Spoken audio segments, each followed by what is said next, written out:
Kita sudah bersama dengan Mbah Karjo. Mungkin Mbah Karjo akan memberikan tempat atau cerita-cerita Mbah Karjo ya. Nanti aku tanya sebenarnya ada apa aja sih yang ada di sini Mbah Karjo. Bismillah, yang pertama tadi saya cek dari sebelah sana, saya menemukan keganjilan, yaitu sepertinya ada kerajaan. Saya menemukan tadi siapa namanya, itu bukan orang Indonesia, itu dari kerajaan. Itu ada yang kayak Barbie kayak gitu, namanya siapa, Mbah Manek kalau nggak salah tadi itu, kalau nggak salah. Nah, di sebelah sana kan ada kerajaan. Oh gini aja Mbah Karjo, atau kita langsung bisa tunjukkan aja Bisa. Tempatnya itu di mana?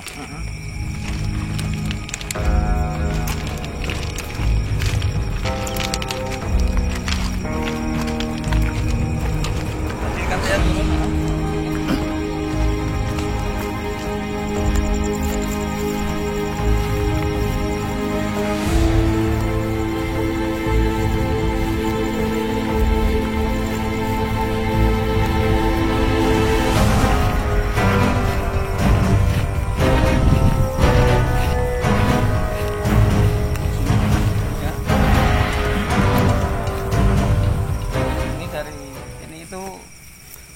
Perbedaan wilayah. Dari sebelah sana ada kerajaan yang banyaknya bukan orang Indonesia.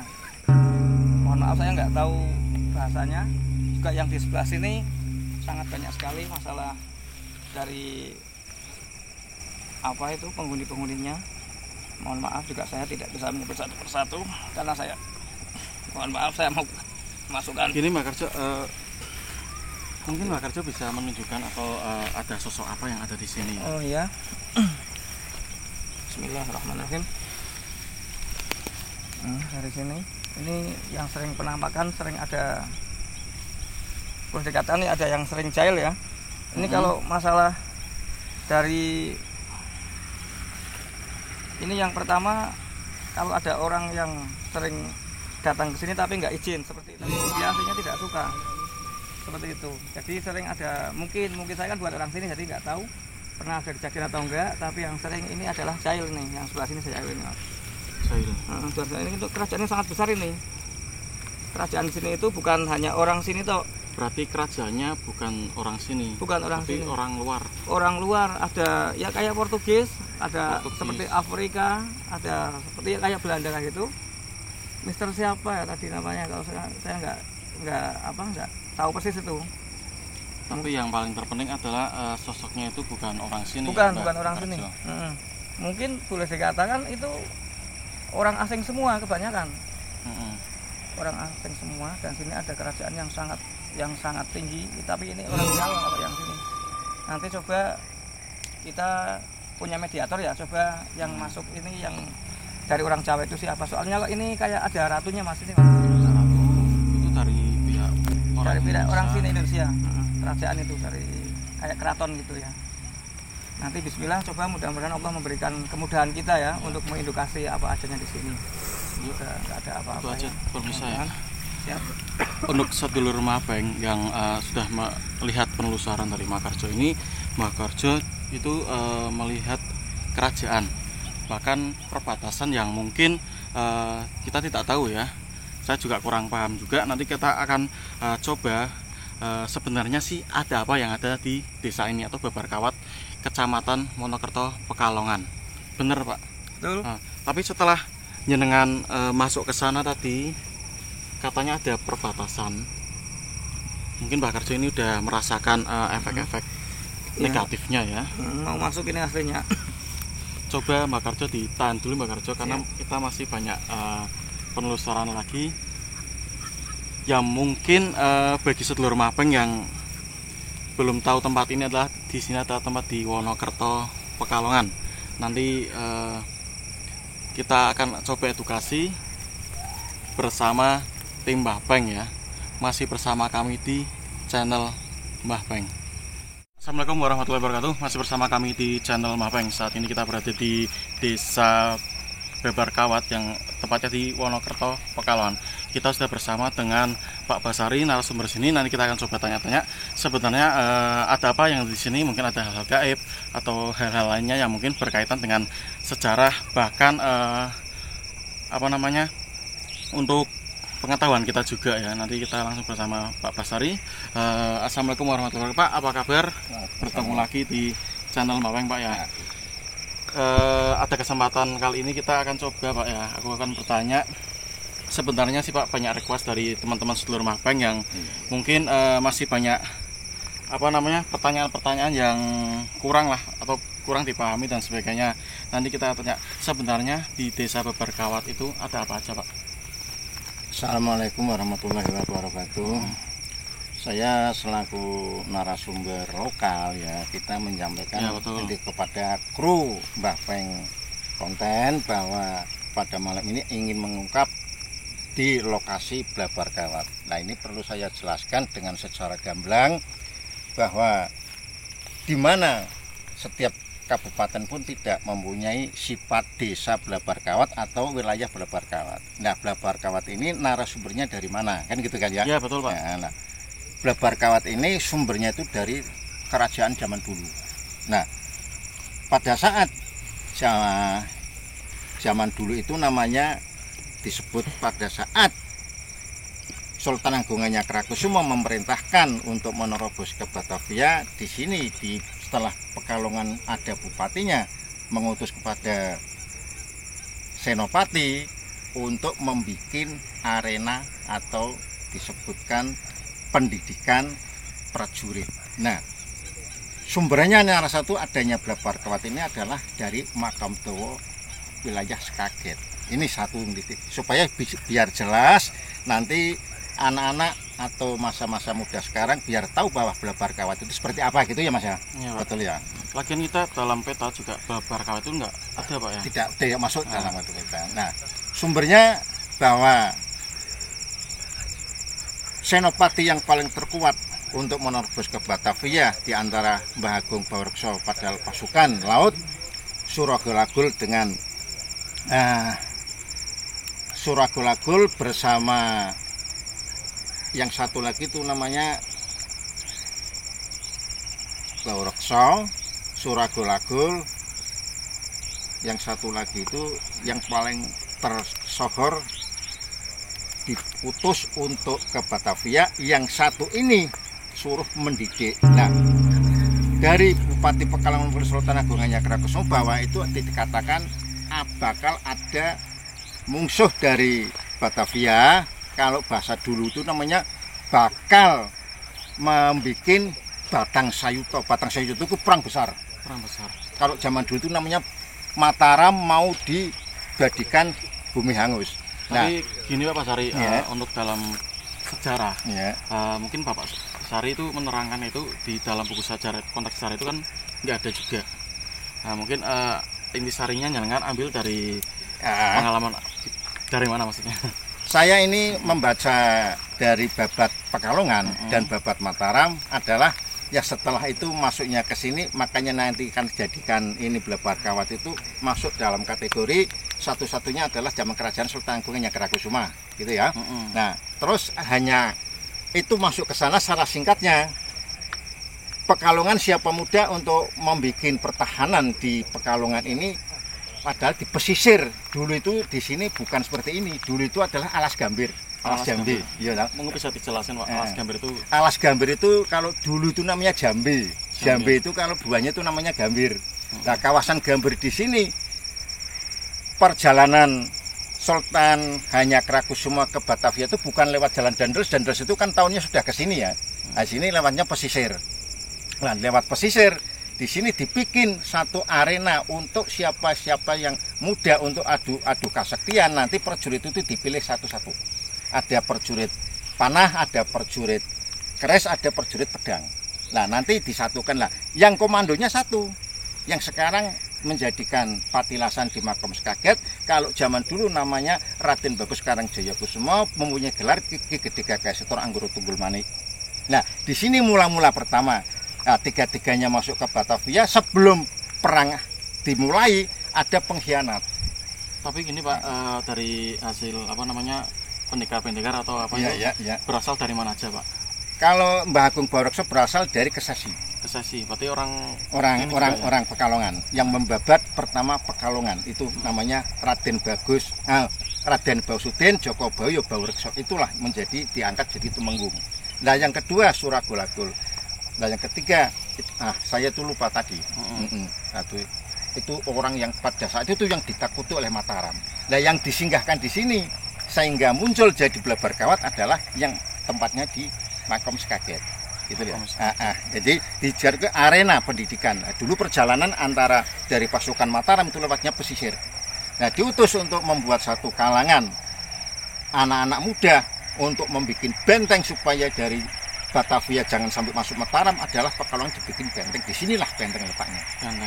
Benteng letaknya. Nah, pada saat itu pendidikan prajurit untuk masuk ke prajurit kerajaan. Di sini ada permunculan berapa hal. Makanya tadi disebutkan ada pasukan berapa. Di sini adalah tempat yang paling sangat luar biasa. Ada zaman itu kan ada berbagai macam ya. Ada Belanda dan lain sebagainya. Dan dulu disebut bukan Belanda tapi Kompeni. Nah di sini makanya tadi ada salah satu ahli spiritual yang bisa mengatakan ada kerajaan orang asing, itu betul. Karena di sini memang tempatnya sangat luar biasa. Kalau dibandingkan dari mana saja, memang Pekalongan tempatnya basis yang dibentengi itu di Blabar Kawat ini. Nah sekarang sudah perubahan zaman menjadi alam semacam demikian. Dulu itu di sini rindang sekali Mas. Kalau kita membaca dari buku sejarah Mataram itu di sini itu alas gambir. Nah di alas gambir dibikin satu plot, makanya disebutkan dari beberapa bupati dari Nuswantara kumpul jadi satu, do menyagrah disebutkan Pasanggerahan. Ini di sini letaknya. Mulai pertama ada Blabar Kawat, Pasanggerahan dulu baru bangun Blabar Kawat untuk mempersiapkan pasukan yang dari Batavia. Nah, tadi ada salah satu pengkhianatan itu kan dari Bupati Ukur yang dari Pariangan, sehingga muncul ramainya terdiri dari sampuk perang antara Mataram dengan Belanda. Itulah kurang lebihnya. Makanya munculnya dari Blabar Kawat ini, itu munculnya pertama-tama ya zaman kerajaan. Makanya kalau orang yang menyebutkan Blabar Kawat itu apa? Blabar Kawat itu artinya tempat arena pendidikan untuk zaman sekarang. Kalau yang sekarang bisa dikatakan atau persamaan biar seluruh Bapak yang tahu itu seperti apa Pak pendidikannya? Pendidikannya itu ada salah satu komando, ada Yuri, tapi dulu bukannya menyuruh, pengamat atau seorang pendekar, masing-masing boleh mengadukan kesaktian tapi tidak boleh untuk membunuh. Karena yang sakti lebih tinggi itu nanti dijadikan garis-garis depan. Nah yang nomor 2, nomor 3 itu baru nanti ke belakang. Makanya disebut zaman dulu itu namanya prajurit Tamtomo, bukan Tamtama. Kalau Tamtama sekarang kan, dulu itu namanya prajurit Tamtomo dari kerajaan.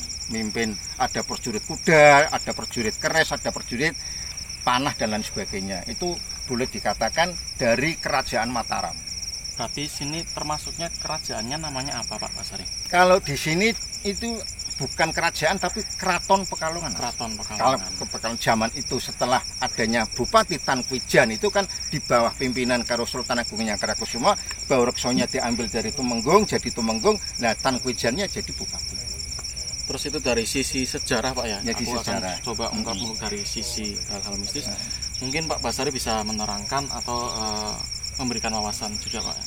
Kalau dari segi mistis tidak menutup kemungkinan ya Mas ya. Tadi nih Pak Mbak Warjo ya, di sana katanya ada mungkin ada perbatasan. Ada perbatasan. Mungkin betul. Pak Basari bisa menerangkan juga. Karena bisanya jadi ada satu ada pembatasan memang dari grup pasukan Jawa atau pasukan yang asli dari Pekalongan itu mengumpul di sana, yang pasukan yang dari luar Jawa ingin menyerang kumpulnya dari sana, ada pembatas.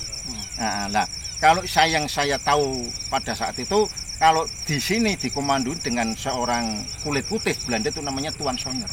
Tuan Sonyer. Tuh. Duduknya sebelah wetan. Kalau bahasa Indonesia di sebelah timur. Itu masuk kawasan Sungai Tirto dengan Sungai Pencongan dan ke sana. Lalu yang ke sana itu masuknya prajurit dari Mataram. Terus selain Belanda mungkin ada negara lain Pak? Selain Belanda dulu pada saat peperangan pra kemerdekaan kan ada Sekutu, ada Jepang, ada Belanda, pergantian beberapa pra kemerdekaan di bawah menjelang mau tahun 45 itu banyak sekali orang perjalanan lewat sini. Juga yang namanya orang peperangan itu kan ada yang hidup, ada yang mati. Juga ada yang satu penasaran dan lain sebagainya. Makanya diungkap pada malam ini, coba yang ada di sini itu siapa saja. Oh, mari kita langsung ungkap aja. Untuk sedulur Mapeng yang masih mengikuti channel Mapeng ini, setelah kita berbicara dengan atau narasumber kita adalah sejarawan ya Pak Basari, kita sudah mengutip adalah banyak sejarah di desa ini, atau bahkan cerita dari Babar Kawat yang mungkin tidak ada di peta kabupaten ya Pak, Pak ya, atau di jalur pemerintahan itu nggak ada. Nanti yang paling terpenting adalah di sini juga adalah tempat kumpulnya Pak, benar Pak ya? Ya, tempat kumpulnya orang-orang yang akan melakukan apa namanya Pak? Melakukan peperangan, tes atau tes fisik ya. Kalau zaman dulu adalah untuk menjadi seorang pemimpin adalah orang yang sakti, betul Pak? Betul ya. Betul.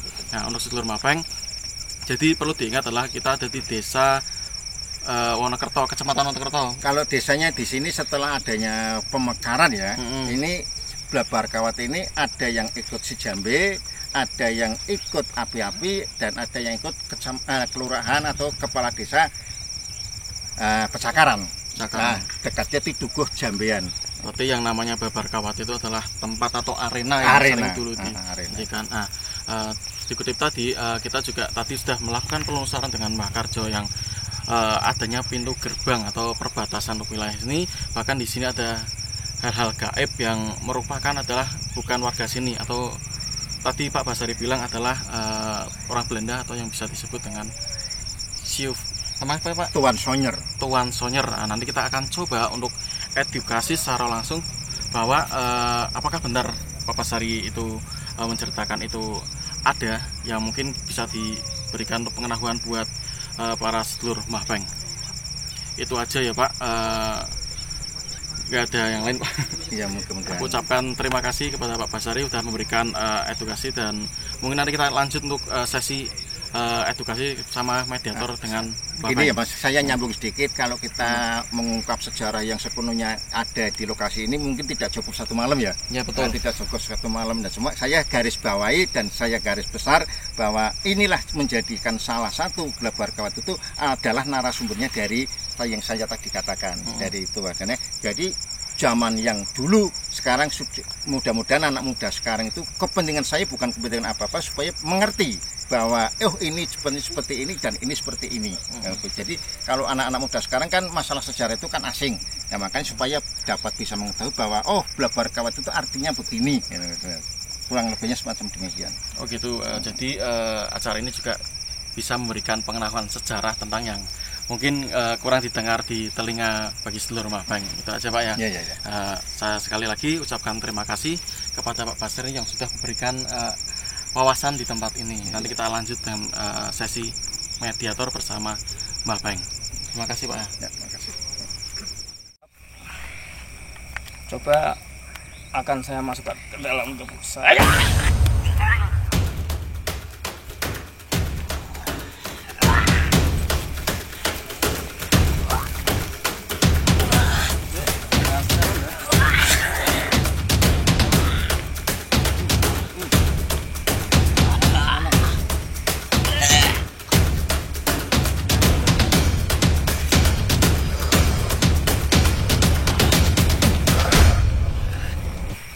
Assalamualaikum. Assalamualaikum. Dengan siapa ini? Dengan siapa? Saya penjaga keraton. Penjaga keraton namanya siapa? Temenggung. Ya, Temenggung siapa? Temenggung siapa? Ki Adam Subroto. Sabar. Supaya kita bicara yang lantang, yang betul, yang baik, anak biar tahu bahwa di sini ada apa, dapat sebagainya. Coba diterangkan tugasnya seperti apa.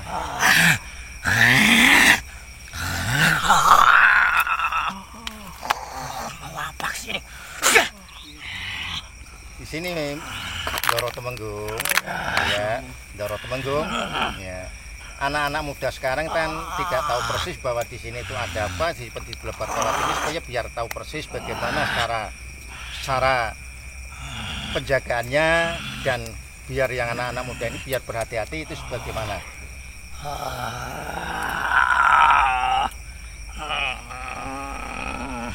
Kamu ini siapa?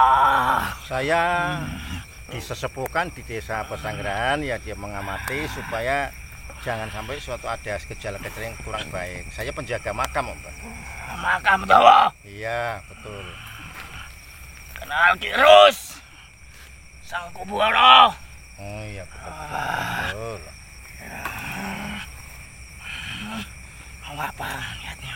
Niatnya ingin mempertanyakan di dalam lokasi sini, ya, menjadikan yang namanya Blebar Kawat itu kan supaya biar kelas bahwa saya dianggap sebagai masyarakat sesepuh sini, antara yang ada di dalam tubuh Bapak ini dan kita bicara sini supaya biar clear, biar pas.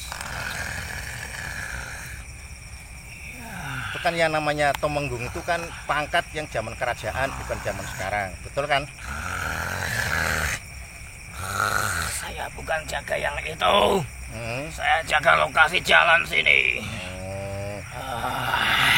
Nah, di sini ada dari makhluk-makhluk yang keluar dari Indonesia itu siapa lagi? Saya nggak tahu namanya. Itu dari Afrika. Itu dari mancanegara semua. Saya tempatnya di sana. Saya di perbatasan.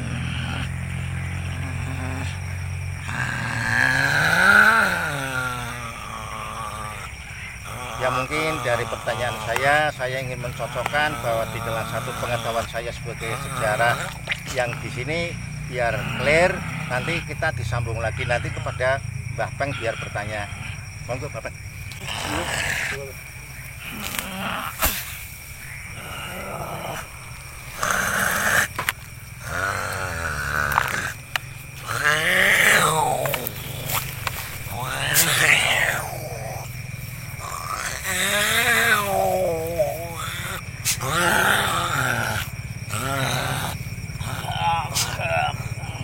Aku mau pulang ke tempatku.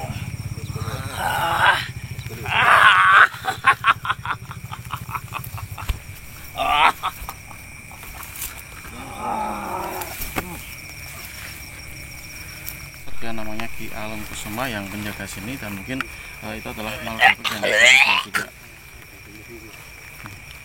Ya, dari apa namanya sisi sejarah Bapak saya ingin jelaskan, mungkin dari kacamata Mapeng sendiri itu seperti apa, Mbah? Iya, kacamata yang gimana nih? Kacamata gaib atau kacamata mungkin dari jenengan sendiri? Sebenarnya kalau di sini tuh sengketa, bisa dibilang sengketa. Sengketa itu mungkin perebutan wilayah. Jadi juga sesepuh saya juga di sini juga hadir. Di antaranya Allah, Mbah Barukso itu di sini pernah ada petilasan di sini, ada. Memang di sini ada petilasan Mbah Barukso yang jelas tadi dibilang dengan apa tadi ada yang lihat kerajaan gitu ya. Iya. Untuk kacamata saya yang namanya Hoib di sini yo sangat luar biasa, sangat itu yang liar atau yang itu ya juga banyak sekali. Jadi untuk masalah kerajaan atau apa sementara ini yang saya tahu memang fokus di tempat makam dulu, Pak. Iya, fokus tempat makam dulu. Jadi yang kalau jalan ini tuh sejarah yang saya tahu pas tepat banget di sebelah sana itu jalan untuk jalan ke utara. Jalan ke utara. Jadi kalau di sini hoibnya menurut saya yo banyak hoib yang liar. Banyak hoib yang liar untuk wilayah yang sekarang memang di itu tempatnya ya di makam Duo. Di makam Duo. Jadi Blebar Kawat, Pak ya. Blebar Kawat. Sejarah sebenarnya, Pak. Sejarah. Tapi belum ditemukan situsnya, Pak ya. Nanti saya sambung. Insya Allah, Bismillah. Sebenarnya di sini ada itu Pak, petilasan. Iya, betul. Itu petilasan Mbah Bau Rekso itu pernah di sini.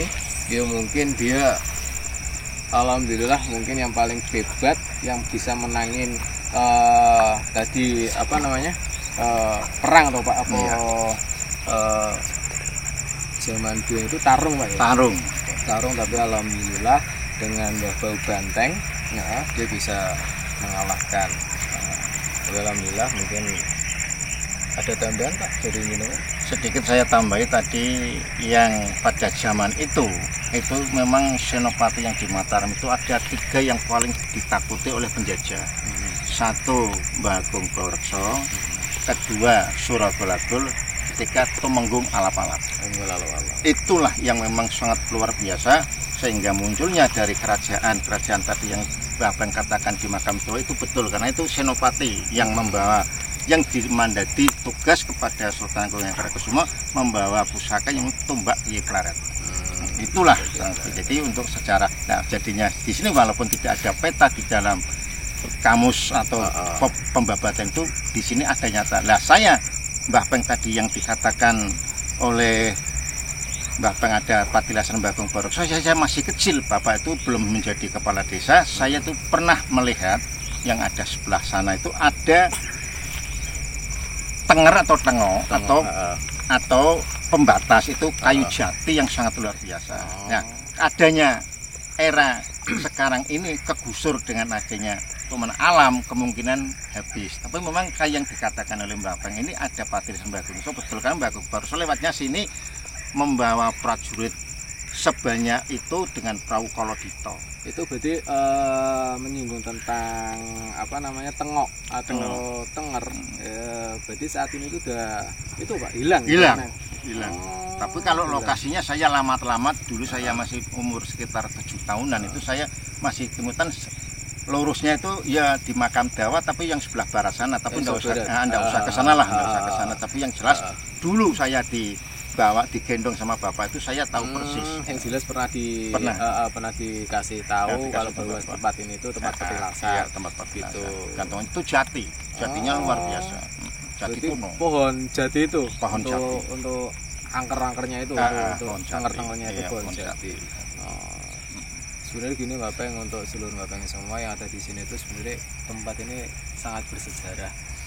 Mungkin murid-muridane sing rada angel, Pak. Nah, di situlah. Karena masa era sekarang itu. Murid-muridane sing rada angel. Jadi yang tahu sejarah itu jarang banget. Untuk saat anak-anak sekarang itu jarang. Untuk yang ditakutkan ki hoibnya. Hoibnya padahal nek untuk yang saya tahu untuk pahlawan-pahlawan atau wali itu ya nggak ngeri, nggak mistis. Itu yang ngeri itu yang liar di sini, yang liar.